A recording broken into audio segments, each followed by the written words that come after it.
अयोध्या का चक्रव्यूह तोड़ने के लिए यूपी के सीएम योगी आदित्यनाथ ने पूरी तैयारी की है।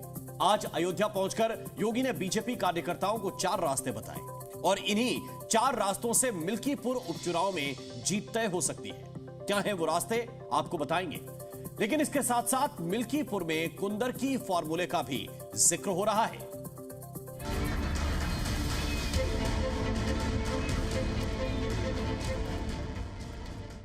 रामनगरी में योगी ने कार्यकर्ताओं के साथ मिलकर मिशन मिल्कीपुर लॉन्च किया। यहां योगी ने 4 बड़ी बातें कही। पहला, योगी ने अपने अपने बूथ पर कार्यकर्ताओं को जीत के लिए प्रतिस्पर्धा करने को कहा, यानी वोटर्स के लिए मेहनत बूथ लेवल पर होगी। सीएम योगी ने कहा कि हम श्री राम को मानते हैं और समाजवादी पार्टी बाबर को मानती है, यानी जनता को साफ संदेश दिया जाएगा कि आक्रमणकारी बाबर विपक्षी पार्टी का नायक है। यूपी के मुख्यमंत्री ने सरकार की विकास की योजनाओं को जनता के सामने ले जाने के लिए कहा, यानी यहाँ वोटिंग विकास के नाम पर भी होगी। और आखिर में योगी ने कहा कि हमने अयोध्या को विकास का प्रतीक बनाया, यानी लोकसभा में फैजाबाद सीट पर मिली हार को मिल्कीपुर की जीत में बदला जाएगा। मिल्कीपुर सीट के लिए योगी ने कुंदरकी वाला फॉर्मूला लागू कर दिया है। ये फॉर्मूला समझने से पहले मिल्कीपुर में बीजेपी और समाजवादी पार्टी की तैयारियों को देख लीजिए।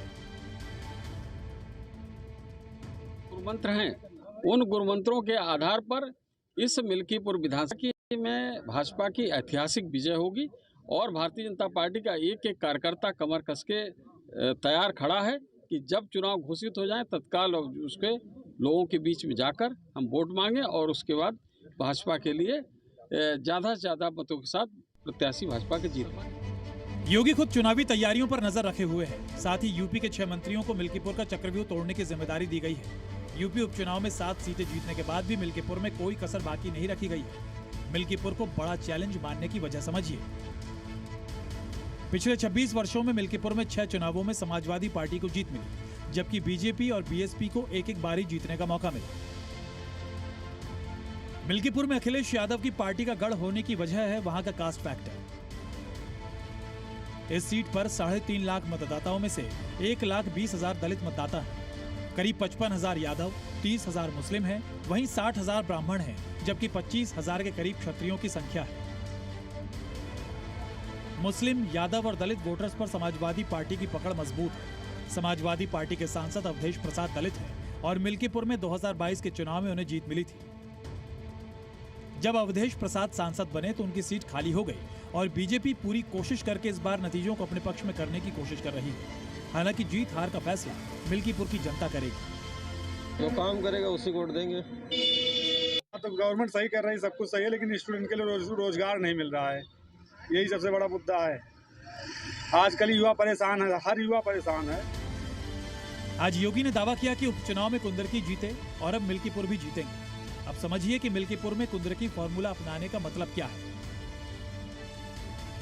कुंदरकी में 65% मुस्लिम आबादी के बाद भी विकास के मुद्दे पर बीजेपी को रिकॉर्ड वोट मिले। कुंदरकी 31 सालों तक समाजवादी पार्टी का गढ़ रहा।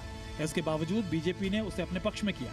मिल्कीपुर में से दोहराने की कोशिश होगी। मिल्कीपुर में योगी ने सितंबर 2024 में 1000 करोड़ रुपए की 83 परियोजनाएं लॉन्च की, यानी विकास के नाम पर मिल्कीपुर का मन बदलने की तैयारी हो रही है। क्या मिल्कीपुर में इस बार उलटफेर होने वाला है? अगर बीजेपी से ये सवाल पूछे तो जवाब से पता चलता है कि उन्हें मिल्कीपुर में जीत का पूरा भरोसा है। किसानों के उत्थान के लिए, महिलाओं के सम्मान के लिए और नौजवानों को उनको रोजगार उपलब्ध हो सके, इस दृष्टि से विशेष प्रयास किए हैं और उन प्रयासों का परिणाम आज सर्वत्र दिखाई देता है। आप मिल्कीपुर में भी खोजेंगे तो दिखाई देगा। कुंदरकी हो गई या कटेरी हो गई, वहां पे जब उपचुनाव हो रहा था तो वहां प्रशासन लगा के वोटरों को वोट नहीं डालने दिया गया। तो ये मिल्कीपुर है, यहाँ पे ऐसा साजिश जो है इनकी नहीं चलेगी और नाकाम होगी। समाजवादी पार्टी के दलित वोट अगर बटे तो मिल्कीपुर में बीजेपी की राह आसान हो सकती है। क्या यूपी उपचुनाव की तरह 2025 में मिल्कीपुर में भी रिकॉर्ड टूटेगा? योगी ने मिल्कीपुर को रिकॉर्ड वोटों से जीतने का टारगेट रखा है। पिछले कुछ समय में योगी 4थी बार अयोध्या पहुंचे हैं, यानी योगी इस मुकाबले को पूरी गंभीरता से ले रहे हैं। ब्यूरो रिपोर्ट, जी मीडिया।